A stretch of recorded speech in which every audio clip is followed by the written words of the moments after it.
छात्रों की भावनाओं का सम्मान करते हुए हमारे शिक्षा मंत्री धर्मेंद्र प्रधान जी ने इस्तीफा दिया, जिन्होंने अपने कार्यकाल में कई उल्लेखनीय सकारात्मक कदम उठाए थे। और उसके बाद प्रधानमंत्री जी ने श्री नंदन नीलकर्णी जी के नेतृत्व में एक हाई पावर टास्क फोर्स बनाई। मगर सभापति जी, मैं समझ नहीं पाता हूं, हाई पावर टास्क फोर्स के सदस्यों का, विद्वान सदस्यों का उल्लेख करते हुए ये गोमूत्र कहां से बीच में आ जाता है? यानी समझ में नहीं आता है, जिसका कोई रेलेवेंस नहीं उस टॉपिक से। तो मैं बताना चाहता हूं, जिनको गोमूत्र की भी समस्या है, तो मैं उन्हें बताना चाहता हूं, गोमूत्र का anti bacterial, anti fungal, medicinal value के लिए यूएस में पेटेंट है, and the patent number is 6410059।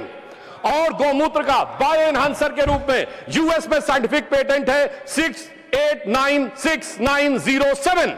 मगर सर क्या करें, दिमाग में मैकाले मार्क्स का गोबर भरा हुआ है, तो उन्हें कहां से समझ में आएगा? सर, अगर यह आत्मविश्वास होता, जैसे प्रधानमंत्री जी ने all India institute of Ayurvedic science जो बनाया, ये 50 साल पहले बन गया होता, तो सभापति महोदय हमें हल्दी, नीम और तुलसी के पेटेंट के लिए लड़ाई नहीं करनी होती, हम आज लीडर बन के खड़े होते। मगर क्या बताएं, ये विज्ञान में पश्चिम के अंधभक्त हैं, और उस अंधभक्ति की कीमत इस देश ने चुकाई, मगर प्रधानमंत्री जी ने आकर उसको एक नई राह दिखाई है।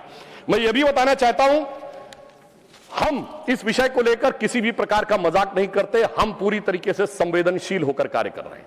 और इस गंभीरता के लिए जो ये बिल आया है, हमारे 3 मूल मंत्र हैं। छात्रों के प्रति संवेदनशीलता, शिक्षा व्यवस्था के लिए व्यवस्था की सुदृढ़ता, और पेपर लीक जैसे अपराध के लिए कानूनी कठोरता। Which I can say in English, we are having a sensitive approach, secure process and a stringent law. So SSS is our main motto, how to ensure these things. और मैं यह भी कहना चाहता हूं कि इस विषय पे 2 पक्ष हैं, एक लीगल यानी वैधानिक पक्ष, और दूसरा है राजनीतिक पॉलिटिकल पक्ष। हम दोनों, पहले मैं लीगल पक्ष के ऊपर बात करूंगा, फिर पॉलिटिकल पक्ष के ऊपर। मगर हमारी सरकार ने यह प्रतिबद्धता दिखाई है कि जब छात्रों के भविष्य की बात आए, तो ऐसा कठोर कानून बनाया है कि पेपर लीक करने वाले माफियाओं का मनोबल गिरना नहीं चाहिए, मनोबल जमींदोज हो जाना चाहिए। और इसके लिए 2024 के एक्ट के सेक्शन 11 के सबसेक्शन 2 में यह स्पष्ट किया गया है कि यदि कोई संगठित पेपर लीक करता है तो 1 करोड़ रुपए से उसको आर्थिक दंड को 10 करोड़ रुपए किया गया है। इसका उद्देश्य यह है कि यदि कोई ऐसा करता है तो उसकी आर्थिक ढांचा जमींदोज हो जाना चाहिए। सबसेक्शन 1 में 5 वर्ष के कारावास को 7 वर्ष किया गया है, और 7 वर्ष के कारावास को 10 वर्ष किया गया है। 2024 के एक्ट के सेक्शन 10 में संशोधन किया गया है कि यदि कोई व्यक्तिगत रूप से इसका दोषी पाया जाता है तो 50 लाख रुपए का होगा फाइन।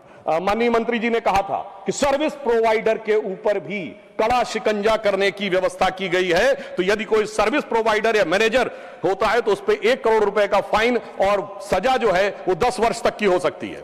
परंतु मैं कहना चाहता हूं सभापति महोदय, कानून कितना भी कठोर हो वो तब तक प्रभावी नहीं हो सकता जब तक जांच द्रुत गति से ना हो। तो इसमें यह प्रावधान किया गया है 2024 के एक्ट के सेक्शन 12 में, सेक्शन 12 और बी, ए एंड बी 2 नए संशोधन किए गए हैं, जिससे जांच एजेंसी को 2 महीने के अंदर ही अपनी जांच पूरी करनी है। और पहले प्रावधान यह था कि केवल सेंट्रल एजेंसीज करेंगी, अब स्टेट्स को इंपावर किया है कि वो चाहे तो स्पेशल टास्क फोर्स अपनी बना सकते हैं और उसे भी 2 महीने के अंदर जांच देनी होगी। यानी स्टेट्स को भी पावर दिया है और उसके लिए स्पेशल टास्क फोर्स की व्यवस्था भी की है। परंतु सभापति महोदय, जांच कितनी भी द्रुत गति से हो, जब तक न्याय द्रुत गति से ना हो तो भी समस्या होती है। तो इसमें यह व्यवस्था की गई है, सेक्शन 12 में यह प्रावधान किया गया है कि स्पेशल ट्रैक कोर्ट बनेंगे, फास्ट ट्रैक कोर्ट बनेंगे, जो डे टू डे बेसिस के ऊपर हियरिंग करेंगे, और इसके लिए कोई भी राज्य या केंद्र शासित राज्य या प्रदेश उच्च न्यायालय के मुख्य न्यायाधीश की अनुशंसा के ऊपर डेजिग्नेटेड कोर्ट का गठन कर सकेगा। परंतु सभापति महोदय, कई बार न्याय में बीच में लोग लूपहोल निकाल लेते हैं, तो यह भी व्यवस्था की गई है, यदि कोई कानूनी दावपेच निकालकर बचना चाहे, तो कोई स्पेशल टास्क फोर्स के आदेश या निर्णय को चैलेंज करना चाहे, तो उसे हाई कोर्ट में 2 जजेस बेंच में ही जाना पड़ेगा और उस अपील का डिस्पोजल 3 महीने के अंदर करना पड़ेगा। यानी हर प्रकार की व्यवस्था को सुनिश्चित किया गया है। तो यदि मैं एक लाइन में कहूं तो इस विधेयक में पेपर लीक पर कठोर दंड, समयबद्ध जांच और त्वरित न्याय, तीनों का ही समस्त प्रावधान किया है। इसके लिए मैं सरकार को धन्यवाद और साधुवाद देना चाहता हूं। और इतना ही नहीं, विगत 12 वर्षों में हमारी सरकार ने शिक्षा व्यवस्था के लिए क्या क्या किया है वो बहुत सारा विस्तार लोग बता चुके हैं कि IITs 15 से 23 हुई, IIMs 15 से 21 हुई, एम्स 7 से 20 हुए, मेडिकल कॉलेज 387 to 808 हुए, टोटल यूनिवर्सिटी 760 से 1338 हुई, अंडर ग्रेजुएट MBBS सीट 151% बढ़ी, PG सीट 140% बढ़ी और 15,000 करोड़ रुपए का निवेश किया गया है ताकि आने वाले वर्षों में 10,000 नई मेडिकल सीट्स का गठन हो सके। सरकार ने 50,000 करोड़ रुपए का निवेश 2023 में अनुसंधान रिसर्च फाउंडेशन के लिए किया है और यह भी व्यवस्था की है कि 6,000 हमारे जो कॉलेज है 6,300 संस्थाओं में वन नेशन वन पोर्टल, ताकि इंटरनेशनल जो हमारे जर्नल्स होते हैं वो फ्री में अवेलेबल हो। 13,000 टॉप जर्नल्स आप कोई भी बच्चा जाके वहां से डाउनलोड कर सकता है। और इतना ही नहीं है सभापति महोदय, विगत 12 वर्षों में QS वर्ल्ड रैंकिंग में, जहां 2014 से पहले हमारे संस्थानों की संख्या सिंगल डिजिट में थी, आज 54 इंस्टीट्यूट हमारे ऐसे हैं जो QS वर्ल्ड रैंकिंग के ऊपर जिनकी रैंकिंग होती है। और मैं यह भी बताना चाहता हूं आज भारत की शिक्षा व्यवस्था के प्रति क्या आकर्षण उत्पन्न हो रहा है। 58,000 से अधिक विदेशी छात्र आके पढ़ रहे हैं। आज स्थिति यह है कि पहली बार हमारे संस्थान IIT मद्रास का जंजीबार में कैंपस बना है, IIT दिल्ली का अबू धाबी में बना है, IIM अहमदाबाद का दुबई में बना है और अभी प्रधानमंत्री जी इंडोनेशिया गए थे तो पहली बार IIM बेंगलोर के कैंपस के लिए इंडोनेशिया की सरकार ने रिक्वेस्ट किया है और उसकी अनुमति प्रदान की गई है। यह दर्शाता है कि शिक्षा व्यवस्था के लिए काम किए। और एक और मैं कहना चाहूंगा, हमारे विपक्ष में कई विद्वान लोग बैठे हैं, अब भारत का जो फॉरेन रेमिटेंस है $135 बिलियन आता है और उसमें से पहली बार ऐसा है विगत 2 वर्षों में जब वो डेवलप्ड इकोनॉमीज में से आता है, यानी हमारा जो टैलेंटेड यूथ है जो जाके जिसको आप हाई लेवल स्किल वाले जॉब्स कहते हैं उनमें से करके वो ला रहा है, तो यह दिखाई पड़ता है कि हम कितने सही ढंग से काम कर रहे हैं। माननीय खड़गे जी ने बोला था कि साहब हमने उनसे सीखा और हम ही जो है वो उनसे सीखने के बाद ये नीट का और NTA का विषय लाए। तो मैं कहना चाहूंगा, माननीय मंत्री जी ने बोला था कि 1992 में अवधारणा दी थी और उसके बाद 2014 तक राह देखते ही रहे। इसे कहते हैं आह को चाहिए एक उम्र असर होने तक। तो इसलिए मैं कहना चाहता हूं वो वास्तविकता में मोदी जी की प्रतिबद्धता से वह विषय सफल हुआ। और मैं उस डिटेल में नहीं जाना चाहता, बहुत सारे डिटेल्स माननीय मंत्री जी ने बताए किसके कालखंड में क्या क्या पेपर लीक हुए, पर एक उदाहरण देना चाहता हूं। ये तो अपने नेताओं के प्रति संवेदनशील नहीं है। मैं याद दिलाना चाहता हूं, राजस्थान में कांग्रेस के शासन काल में एक यात्रा निकली थी, पद यात्रा, अजमेर से जयपुर तक। सचिन पायलट जी ने यात्रा निकाली और कहा पेपर लीक कितने हो रहे हैं कि मैं छात्रों के हित में पदयात्रा निकाल रहा हूं। मगर अफसोस कि उन्होंने उसके ऊपर कहीं कोई शिकन नहीं आई। उन्होंने, और सुनिए, इनके मुख्यमंत्री ने बोला, बात रिकॉर्ड पे जा रही है, इनके मुख्यमंत्री ने बोला मैं तो जादूगर हूं, सब ठीक कर दूंगा। और उस समय सचिन पायलट जी का मीडिया में बयान है जिसमें उन्होंने कहा पेपर लॉक में था, लीक हो गया। ये कैसी जादूगरी है? अब मैं बताना चाहता हूं, आज मैं पूछना चाहता हूं, विपक्ष की सरकारों में जहां पेपर लीक हुए हैं, क्या वही मानदंड होगा जो हमारी सरकार के लिए है? पंजाब हो, झारखंड हो या कर्नाटक हो, क्या एक मंत्री के लिए एक रूल रहेगा या हर मंत्री के लिए अलग अलग रूल रहेगा? अब बॉल इनके कोर्ट में है और इन्हें तय करना है। मगर मैं याद दिलाना चाहता हूं, हमारे सदन के एक सम्मानित सदस्य जो अभी अभी आए हैं, श्री कपिल सिब्बल जी, जो बहुत प्रख्यात वकील हैं और ज्यादातर विवादास्पद विषयों के प्रख्यात वकील रहे हैं, उन्होंने शिक्षा मंत्री रहते हुए यह वकालत करने चले गए कि साहब हम बच्चों को लीगल एड देंगे। इनके शिक्षा मंत्री रहते हुए 2009 से 12 में सिर्फ, सर 2010 में रेलवे रिक्रूटमेंट बोर्ड, 2011 में all India engineering entrance examination, 2011 में हरियाणा बोर्ड और 2012 में एम्स। सर आप समझिए, मैं कहना चाहूंगा, यानी जिस पर होना चाहिए था इल्जाम, वो लेके आ गया वकालत का पैगाम। अब पता नहीं है छात्रों का करेंगे काम या करेंगे छात्र हितों का काम तमाम। मुझे लगता है कि आज सारे के सारे, और मैं एक और बात कहना चाहता हूं, हमारे बहुत से लोगों ने यह कहा कि नीट को समाप्त कर देना चाहिए।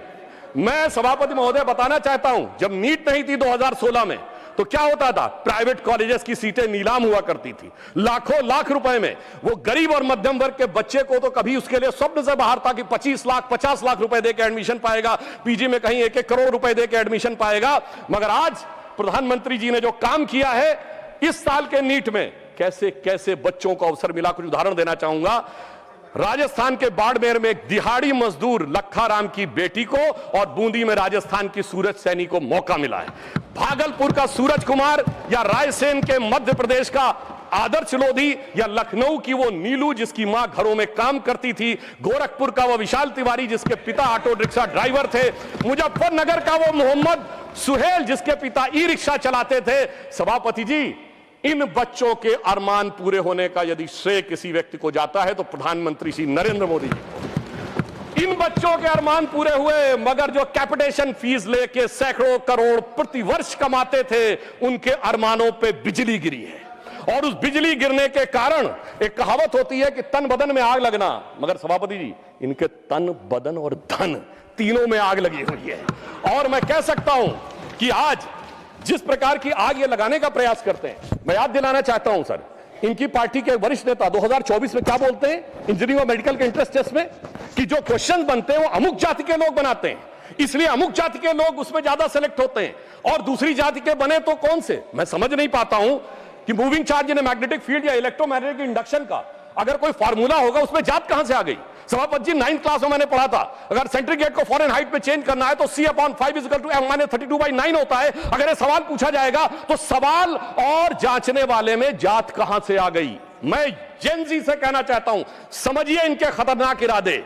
ये उस समय भी आपको गुमराह करने में लगे हुए थे, और आज आदरणीय खड़गे जी ने कहा कि SC ST OBC के रिजर्वेशन के बारे में। सभापति महोदय, शिक्षण संस्थाओं में SC ST OBC का रिजर्वेशन, बिजला जी ने बोला था सर, जैसे ही दूसरा वाला वोट बैंक दिख जाता है, AMU SC ST OBC reservation साफ, Jamia Millia Islamia SC ST OBC का रिजर्वेशन साफ, कश्मीर में SC ST रिजर्वेशन देने की जरूरत ही नहीं है। हजारों संस्थाओं को माइनॉरिटी घोषित करके SC ST OBC का रिजर्वेशन साफ। और याद करिए सर, कश्मीर में यह प्रावधान था कि वाल्मीकि समाज की एक बच्ची जब वो PhD करके गई कि यूनिवर्सिटी में लेक्चरर बनना है, तो उससे कहा गया तुम्हारे डोमिसाइल के हिसाब से तो सिर्फ सफाई कर्मचारी बन सकते हो। और ये लोग आके आज मनुस्मृति की बात करते हैं। मुझे लगता है कि आज वो धारा 370 हटने के बाद उन्हें वास्तविक अधिकार मिला है। और मैं ये भी कहना चाहूंगा, इतना ही नहीं सर, रिजर्वेशन में इन्होंने ऐसी घुसपैठ की है माइनॉरिटीज की कि अभी एक केस जो था हाईकोर्ट ने क्वैश किया है पश्चिम बंगाल सरकार का। सर, इन्होंने OBC के आरक्षण में ऐसा किया, आगे का दरवाजा खोला, पीछे का दरवाजा खोला, और रोशनदान भी खोल दिया कि किस प्रकार से अपने वोट बैंक के सारे लोगों को माइनॉरिटी में लाया जा सके। अब मैं यह भी कहना चाहता हूं सर, खड़गे जी ने जो कुछ भी बोला, अब उस विषय के ऊपर मैं बोल चुका हूं, इसलिए मैं दोबारा नहीं बोलना चाहता, मगर फिर मैं बताना चाहता हूं, आज समाज में जो लड़ाई लगाने की बात की जाती है, आई जस्ट रिपीटिंग क्विकली कि डॉक्टर अंबेडकर ने अपनी किताब हु और शूद्राज में chapter number 1 page number 1 paragraph number 3 में लिखा है, there is no connection of modern day scheduled caste with the Vedic age Shudras. Second, उन्होंने द अनटचेबिलिटी में लिखा है, पेज नंबर 155 पे आप कहेंगे तो मैं अभी आपको ऑथेंटिकेट कर सके दे सकता हूं, जिसमें उन्होंने लिखा देयर वाज नो अनटचेबिलिटी मनुदेरा started on 4th century, subsequent become on 8th century. अब 8th सेंचुरी से इस देश में क्या हुआ था ये भी याद रखने की जरूरत है। पर मैं ये कहना चाहता हूं सर एक और बात, कि आज जो लोग कॉम्पिटिटिव एग्जाम वाले बच्चों के लिए कि नेता बनने का प्रयास कर रहे हैं, सर उन्होंने कभी जिंदगी में कंपटीशन देखा है? कभी नहीं देखा सर। ये वो नेता हैं जिन्होंने एजुकेशन में कंपटीशन नहीं देखा, नौकरी में कंपटीशन नहीं देखा, पॉलिटिक्स में कंपटीशन नहीं देखा, और अपनी पार्टी में तो ऐसी रेस दौड़ते थे जिसमें एक ही आदमी दौड़ा होता था। तो आप सोचिए कि जिन्होंने कभी रियल में कॉम्पिटिटिव एग्जाम क्वालिफाई नहीं किया, मतलब फेस ही नहीं किया। दूसरी तरफ हमारे नेता नरेंद्र मोदी जी जमीन से एक एक परीक्षा को पूरे करते हुए किस प्रकार से उभर कर सामने आए, तो साफ समझा जा सकता है। मैं सर कोट करना चाहता हूं सर, दुनिया की सबसे बड़ी, सर आपने अपने टर्म में बोलिए, दुनिया की सबसे बड़ी कंपनी एनवीडिया के चीफ सर जेनसेन हुआंग ने 23 सितंबर 2024 को कहा है, एनवीडिया के CEO ने, उसने कहा whenever I meet PM Modi I find an incredible student in him. तो एक तरफ है हमारे नेता जो motivated, dedicated and incredible student है, दूसरी तरफ एक वो है जो फ्रस्ट्रेटेड, रिजेक्टेड और हर लोकसभा सत्र के बाद इंटरनेशनली इनविजिबल नेता है। अब मैं एक और बात कहना चाहता हूं, एक चीज जो हमारे लिए चिंता का विषय है सर, देखिए जिस प्रकार की भाषाएं आई वहां पर बच्चों के उसमें वो बहुत अशोभनीय और चिंताजनक था, जिस ढंग की भाषा का प्रयोग किया गया। मगर बच्चों की क्या गलती है सर, जो बड़ों से सीखते हैं। यदि यहां पे गालियां दी जाती हैं, अभी जो सदन में सदस्य खड़े हुए उन्होंने भी गाली वाली दी थी, अलग बात है। प्रधानमंत्री जी को बिहार में मां की गाली दी जाती है, आखिर में बच्चे बड़ों से ही सीखते हैं। तो मुझे लगता है ये भी ध्यान रखना चाहिए। मगर मैं दलगत भावना से अलग होकर कहता हूं, आज जो कुछ आपने सुना, हम इस तरफ पक्ष के हों या उस पक्ष के हों, क्या हमें नहीं लगता कि इस विषय को लेकर हमें चिंता होनी चाहिए, इस पे पूरे सदन को चिंता होनी चाहिए और इसका मार्ग प्रशस्त होना चाहिए। इसलिए मैं सदन की तरफ से कहना चाहूंगा कि शील, विनय, आदर्श, सभ्यता तार बिना झनकार नहीं है। शिक्षा क्या स्वर साध सकेगी यदि नैतिक आधार नहीं है। और मैं यह भी बताना चाहता हूं सर, मैं जेन जी से भी कहना चाहता हूं कि आपने एक गाना सुना होगा, यही उम्र है कर ले तू गलती से मिस्टेक। तो मैं बच्चों से बताना चाहता हूं, ये पानी की बोतल 10 रुपए की आती है, मगर Instagram free, Facebook free, WhatsApp free, Twitter free. ये फ्री क्यों दिया जा रहा है भाई? जबकि वो सभ्यता क्या कहती है, there can never be a free lunch. If there is a free lunch there has to be poison in it. तो मैं समझना चाहता हूं वो फ्री आपको इसलिए दिया जा रहा है ताकि आपके दिमागों को कैप्चर किया जा सके। इसलिए मैं पुनः 1997 की एक मूवी है यस बॉस, जो शाहरुख खान और जूही चावला थे, तो वो अपने बॉस को सोचती है कि वो मेरे लिए अच्छा कर रहा है, मगर वो उनको ट्रैप में फंसा रहा था। तो एक गाना था, बड़े टेढ़े मेढ़े दुनिया के रास्ते, खतरे ही खतरे हैं तेरे वास्ते। तो मुझे लगता है कि जेन जी को इस विषय के ऊपर समझना चाहिए। और मैं यह भी कहना चाहता हूं युवाओं से, याद रखिए योग, भोग, संग्राम तीनों जवानी के काम। और याद रखिए 80% लोग भोग में और 20% लोग संग्राम में पड़े हुए हैं। बहुत संभल संभल कर आगे कदम बढ़ाना होगा। इसलिए मैं कहना चाहता हूं कि आज जब छात्रों के आंदोलन में कुछ ऐसे अवांछित तत्व आ गए थे, और ये मैं हवा में नहीं बोल रहा हूं, 23 जुलाई को 9:30 पे सोनम वांगचुक जी का ट्वीट है जिसमें उन्होंने ये कहा कि भाई मुझे बहुत पेन है कि कुछ एंटी सोशल एलिमेंट्स आ गए। बच्चों से कहूंगा सावधान रहिए, ये बड़े खतरनाक एलिमेंट हैं। ये अवसरवादी, ये राजकतावादी हर आंदोलन में चले जाते हैं, सीए में भी चले जाते हैं, किसान में भी चले जाते हैं, कुछ पहलवान में भी चले जाते हैं, आज बच्चों में भी। तो ये वो मुखौटा है जो कभी मुसलमान के पीछे छुपता है, कभी किसान के पीछे छुपता है, कभी पहलवान के पीछे छुपता है, आज नौजवान के पीछे छुपा है। इसलिए मैं कहना चाहूंगा बच्चों से कि देखिए वो जो बच्चे हैं वो तो भटके हुए नौजवान हैं सर, बच्चे तो भटके हुए नौजवान हैं, मगर सत्ता के कि अगर वो सर्वेंट निकाले जाए तो उनको यहाँ पर एक कॉलोनी होनी चाहिए जहाँ पे उनको रहने का घर मिल सके। और अगर वो सर्वेंट क्वार्टर में रह रहे हैं, उनसे किराया लिया जा रहा है, उसकी जांच करा के कार्रवाई की जाए। और इसके साथ साथ जो सर्वेंट काम कर रहे हैं उनको पैसा क्यों नहीं दिया जाता, इसकी भी जांच कराई जाए। ये 3 विषय उनसे जुड़े हुए हैं। इसके अलावा मान्यवर, मैं बड़ी पीड़ा के साथ कहना चाहता हूं, 1 नेशन 1 इलेक्शन, आपने बहुत बड़ी बात की। 1 नेशन 1 इलेक्शन, 1 नेशन 1 इलेक्शन तो बहुत बड़ी चीज है सर। दिल्ली एक छोटा राज्य है, इस छोटे से राज्य में आपको चुनाव कराना है। यही संसद है, यही सुप्रीम कोर्ट है, यहीं पे चुनाव आयोग है। और चुनाव आयोग के नाक के नीचे जिस प्रकार गुंडागर्दी हो रही है, बहुत अफसोसजनक है। दारू बांटा जा रहा है, चादर बांटी जा रही है, रुपया बांटा जा रहा है, जूता भी बांट रहे बानवर। ये चीजें मैंने पूछा बानवर जूता क्यों बांट, हाँ रिकॉर्ड पे आपको ऑथेंटिकेट करूंगा सर, प्लीज ऑथेंटिकेट करूंगा। जूता भी बांटा जा रहा है। तो मैंने कहा ये जूता क्यों बांट रहे हो, तो कई जनता ही रिएक्ट कर रही है कि नहीं ये जूता इसलिए बांटा जा रहा है कि इन लोगों के कर्म खराब है। मैंने कहा नहीं ऐसे काम मत करना, अहिंसा के रास्ते पे हम लोगों को चलना है। तो मान्यवर, चुनाव में इस प्रकार की धांधली हो रही है। वोटर आईडी कार्ड लोगों से लिए जा रहे हैं, उनको पैसा दिया जा रहा है, उनको धमकाया जा रहा है, उनके हाथ में स्याही लगाई जा रही है। नई दिल्ली विधानसभा, कालका जी, ये जो भी बातें आप कर रहे हैं माननीय संजय जी, प्लीज एक तो आपको ऑथेंटिकेट करके सब चीजें देनी पड़ेंगी एकदम। प्लीज सर, ये पार्लियामेंट है सर, पार्लियामेंट के नियम है। मैं दूंगा सर, पार्लियामेंट के नियम है। आप 238 में आपको पढ़कर सुना दूं। आपने निर्देश दिया है, मैं दूंगा। रूल 238 का बोलने में हर मेंबर ध्यान रखेगा, ये आपको मैं अनुरोध मैं दूंगा सर, मैं दूंगा। मैं दूंगा। I am not yielding sir, मैं दूंगा सारे प्रभाव। चुनाव आयोग पर कोई टिप्पणी आप नहीं कर सकते, संवैधानिक संस्था, ये भी रूल के तहत आप जानते हैं। पुलिस पे तो कर सकते हैं, कानून व्यवस्था पे तो कर सकते हैं। बोलिए। नहीं, मैं सर दिल्ली का सांसद हूँ, क्या दिल्ली के बारे में नहीं बोल सकता? दिल्ली में निष्पक्ष चुनाव नहीं होने चाहिए?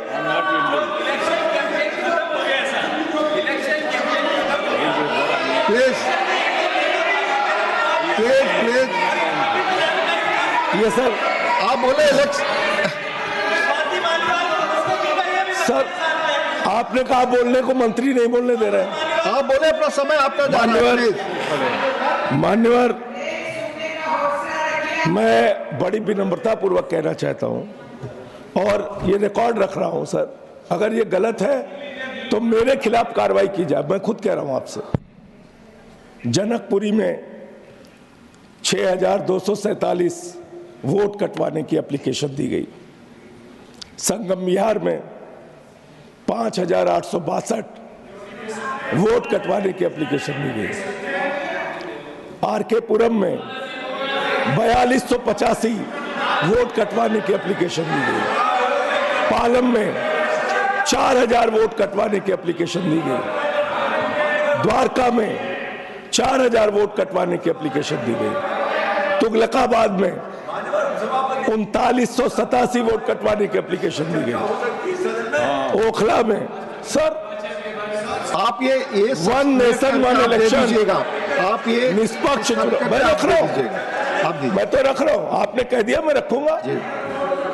करावल नगर 2957 वोट कटवाने की एप्लीकेशन दी गई, लक्ष्मी नगर 2147 वोट कटवाने की एप्लीकेशन दी गई, मुस्तफाबाद 2051 वोट कटवाने की एप्लीकेशन दी गई, विकासपुरी 1923 वोट कटवाने की एप्लीकेशन दी गई, कृष्णानगर 1631 वोट कटवाने की एप्लीकेशन दी गई, मटियाला 1561 वोट कटवाने की एप्लीकेशन दी गई। इसका स्रोत क्या है माननीय संजय जी?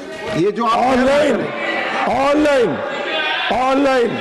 कहां से? ऑनलाइन आप इसका चुनाव आयोग की वेबसाइट, मैं दूंगा सर, आपने कहा है मैं दूंगा। 11,000 वोट, 11,000 वोट शाहदरा में कटवाने की एप्लीकेशन दी गई। तो मैं ये कह रहा हूं सर,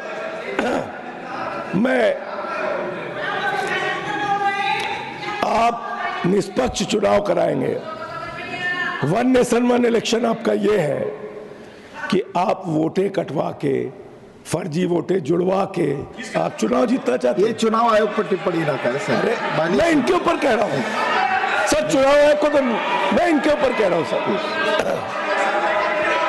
आपको याद होगा पिछली दफा भी आपने अपनी तकरीर में पिछले सत्र में ये सवाल उठाया। चलिए नई बात बोलता हूं सर, प्लीज सर, नई बात बोलता हूं प्लीज सर, मेरा टाइम जा रहा है। टाइम जाएगा, आप बोले अपना। सर, एक पूर्व सांसद है प्रवेश वर्मा जी, लोकसभा के चुनाव में उनके घर पे 3 वोट था, अभी 32 वोट हो गया विधानसभा में। एक कमल संदेश का ऑफिस है, उस पते पे पहले 2 वोट था, अब 31 वोट हो गया। CP Joshi sir, CP Joshi माननीय सांसद है भारतीय जनता पार्टी के, उनके घर में 4 वोट था लोकसभा में, अभी 27 वोट हो गया, 27 वोट। माननीय केंद्रीय मंत्री है आदरणीय कमलेश पासवान जी, उनके यहाँ संजय जी सर 3 वोट था। आप 238 रूल के तहत जानते हैं सर, जब किसी भी अगर मैं ऑथेंटिकेट नहीं करूं, not go on the record, अगर मैं ऑथेंटिकेट नहीं करूं, ऑन द रिकॉर्ड, मुझे आप 1 साल के लिए सस्पेंड कर दीजिए। 1 मिनट, मुझे 1 साल के लिए सस्पेंड कर दीजिए। 1 मिनट, रूल के तहत आप मुझे 1 साल के लिए सस्पेंड कर दीजिए। Sanjay ji 1 minute sir, as per rules आप किसी भी माननीय सदस्य, माननीय मंत्री के बारे में कुछ भी एलिगेशन लगाना चाहते हैं तो आपको ऑनरेबल चेयरमैन से परमिशन लेना पड़ेगा। Please take your seat. आप टाइम डिसाइड नहीं कर रहे, आप उन पर कोई एलिगेशन बिना चेयरमैन की अनुमति के लगा नहीं सकते, आप रिकॉर्ड पे नहीं जाएगी। सर, सर किसी ऑथेंटिकेट भी करूंगा। माननीय संसद माननीय मंत्री पर आप नहीं लगा सकते। चलिए सर बोलने तो नियम और दीजिए। हम बता रहे हैं आपको नियम। बोलने तो दीजिए सर। अगर वो चीजें बोलेंगे तो रिकॉर्ड पे नहीं जाएगा। सर आप ये गलत आगे बोलो। सर क्या क्या बोला गया यहाँ दिल्ली के चीफ मिनिस्टर के पूर्व मुख्यमंत्री के बारे में? आपने रोका उनको? प्लीज प्लीज आपने रोका? हमें सबसे अपेक्षा है। आपने बिल्कुल रोका सर? हमने सबसे अपेक्षा किया। अरविंद केजरीवाल का नाम लिया गया, संवैधानिक क्या क्या बोला गया? रूल आपने रोका? 238 के तहत जो भी कहा गया है वो मैं आपको याद दिला रहा हूँ। सर मेरा time Chairman has given a ruling. time. You have to Rule allow. is there. I'm also Ruchi saying. ji, I'm rule also is there. speaking on sir that. Time हमारा पहुंच I'm also गया। speaking on that. आप बोले sir sir I'm also speaking on point of order. Please The same rules. Kamlesh Paswan minister के नहीं घर जाएगा पे रिकॉर्ड पे। अगर आप बोलेंगे तो I proceed. You have to allow me no to listen to me and then you can decide. Please please हाँ No, sir. Tiruchi ji You just listen to me and then decide. Tiruchi ji बोले बोले। Sir, you are quoting rule number 238. 1, 2, 3, 4, 5. Earlier, the same rule has been raised in the House during a point of order, and the chairman has given a ruling that anything under the sky and anyone can be criticized by any member in this August House. Sir I would like to follow this rule recollect. 238 जो कहता है किसी भी Yes, मानी and then we put a question. you Sir, have to 1 take minute, 1 minute, sir. permission of the Immediately we chairman. ask, what will happen to So I rule follow- 238? I- It will I become follow redundant. 238. He said yes. Sir, I he said follow anything. 238, Mani. Even members of another Please. house can be discussed No, here. please. The No, chairman no has given a discussion, ruling. आप clarified. 238 के तहत आप follow करें अपनी किसी भी माननीय सांसद But किसी भी मंत्री के the बारे में camera आप is नहीं बोलें। showing only you. Please. The camera is showing only Please. what is going on in the house. Let What is going on in the house? His time is coming. No. Please. Whenever we raise Please the take point your of seat. order, anyone Mani speaks Sanjay ji, must आप be बोले। telecast. Mani What is it? Sir. One-sided. Sir मैं बड़ी विनम्रता पूर्वक हाथ जोड़ के आपसे पूछना चाहता हूँ, इसी सदन में अरविंद केजरीवाल का नाम लिया गया, कोई ऑब्जेक्शन हुआ सर? प्लीज प्लीज 1 मिनट ये पक्षपात क्यों? प्लीज ये पक्षपात क्यों है? मैं तो फैक्ट बता रहा हूँ, कोई एलिगेशन नहीं लगा रहा हूँ। जिस घर में लोकसभा में 3 वोट थे कमलेश पासवान के यहाँ, अभी 27 वोट हो गए। मिनिस्टर है सर। मैंने बताया आपको नियम। Please do not repeat, you are wasting your time Sanjay. Pankaj Chaudhary, no Pankaj Chaudhary you have मंत्री के घर पे। प्लीज आपको रूल का पालन करना पड़ेगा बिल्कुल। प्लीज पंकज चौधरी के अगर 26 वोट हो गए, प्लीज नहीं जा रहा रिकॉर्ड पे, आप आगे जाए बोले। ये तो सर अन्याय है सर, मानी पद ये अन्याय है सर, ये सर अन्याय है। ये रूल कहता है सर, ये हमारा अन्याय है। बनाया रूल नहीं है। चुनाव में हमारा गड़बड़ी, बनाया रूल नहीं है। चुनाव में गड़बड़ी, प्लीज चुनाव में गड़बड़ी मुद्दा नहीं है सर। माननीय जॉन ब्रिटास सर जी, चुनाव में गड़बड़ी मुद्दा नहीं है sir. Please take your seat, please take your seat. These rules I have not made, sir. 60. Sir मेरा Please take your seat. Please take your seat. अच्छा जी संजय जी प्लीज। संजय जी, आप जब बोलते हैं सब हाउस सभी पक्ष के लोग आपको गंभीरता से लेते हैं। मैं एक सैद्धांतिक मुद्दा अध्यक्ष जी आपके माध्यम से उठाना चाहता हूं।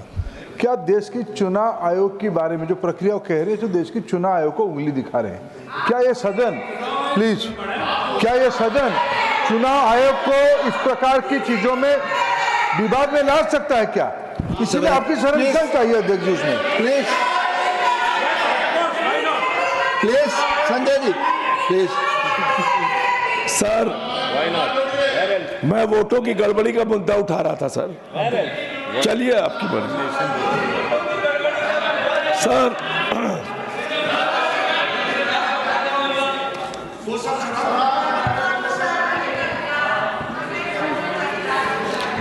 सर तो इस तरीके से दिल्ली में निष्पक्ष चुनाव कैसे होंगे? आपको कानून व्यवस्था ठीक रखनी चाहिए। दिल्ली की सारी मशीनरी को आपने गड़बड़ी करने में लगा रखा है। ये चीज़ ठीक नहीं है, ये लोकतंत्र के लिए ठीक नहीं है, भारत के संविधान के लिए ठीक नहीं है, इस संसद के लिए ठीक नहीं है। एक और दिल्ली का सांसद होने के नाते एक पीड़ा है, वो भी आपसे कहना चाहूँगा। दिल्ली में 90% एरिया में प्रॉपर्टी टैक्स लगता है यूनिट एरिया मेथड के तहत, और जिस एरिया में हम लोग रहते हैं, जहां ये संसद है, एनडीएमसी एरिया में 2009 में वही यूनिट एरिया मेथड का टैक्स, प्रॉपर्टी टैक्स का नियम लगाया गया। 2019 में सुप्रीम कोर्ट ने कहा ये एक्ट 1994 में कोई संशोधन पार्लियामेंट ही कर सकती है। एनडीएमसी ने जिसके चेयरमैन अरविंद केजरीवाल जी थे, उन्होंने पास करके ये आपके पास भेज दिया कि भाई आप एनडीएमसी एरिया में यूनिट एरिया मेथड के तहत टैक्स वसूलिए। आप एक छोटा सा काम नहीं कर पा रहे हैं, जिससे इस पूरे एनडीएमसी क्षेत्र में रहने वालों को अनाप शनाप टैक्स देना पड़ रहा है। एक महत्वपूर्ण मुद्दा ये सर, मैं सरकार के जो कुछ दावे हैं वो बताना चाहूंगा। और कल काफी लोग नाराज थे सर, चीन चीन चीन चीन चीन चीन चिल्ला रहे थे। अरे भैया, झूला तुम लोग झुलाते हो, हैं? साबरमती की नदी पे ऐसे ऐसे झूला झुलाते हो, झूला झुलाते हो चीन के राष्ट्रपति को, आरोप अपोजिशन में लगाते हो। हमारे 20 जवान शहीद हो गए गलवान घाटी में, उसके बाद आपने कितना व्यापार बढ़ाया? मैं बताता हूं देश को, सुनना चाहिए सर।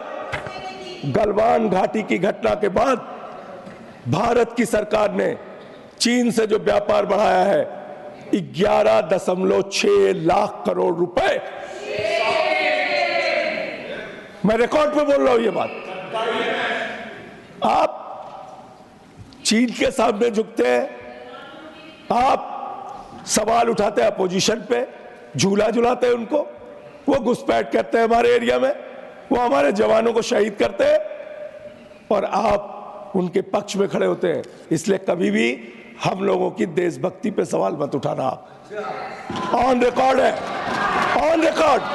आपने भारत का व्यापार, भारत का सारा व्यापार चीन को सौंपने का काम किया आपने। आप बात कर रहे हैं। इसलिए इसके अलावा मान्यवर, मैं आयुष्मान योजना बहुत चिल्लाते हैं। आज देखो लगातार कमेंट्री चलती रहती सारे लोग। आयुष्मान योजना जिसका डंका पूरी दुनिया में पीट रहे लोग, एक नंबर है सर, 9999 999 9999 और फिर 9। इस नंबर पे कितना रजिस्ट्रेशन हुआ है मान्य पता है आपको? 7.5 लाख लोगों का, 7.5 लाख लोगों का। यह है इनके आयुष्मान योजना का फ्रॉड, यह है इनके आयुष्मान योजना की हकीकत।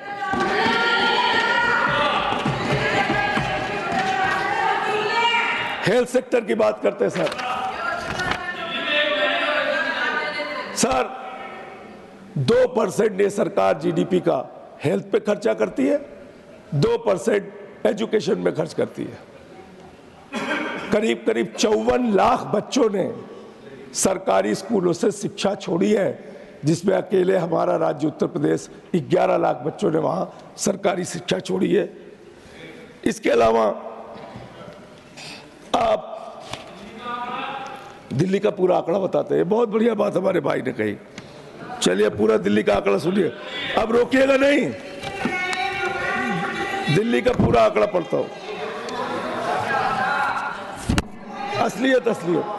असलियत सुनाता हूं आपको। सर दिल्ली के अंदर हमारी सरकार ने 10,000 किलोमीटर की नई सड़कें बनाई। दिल्ली के अंदर 250 किलोमीटर के नए मेट्रो लाइन बिछाए।